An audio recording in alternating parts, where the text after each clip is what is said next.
A man stands up during his dinner, grabs his throat, and looks terrified. Nobody knows what to do. Here's how to recognize choking.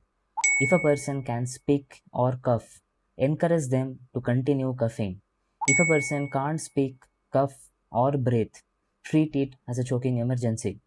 Stand behind them. Place your fist just above the belly button. Grab it with the other hand and give inward and upward thrust. Inward and upward thrust. Now, if the object doesn't come out or the person becomes unconscious, please call emergency medical services immediately.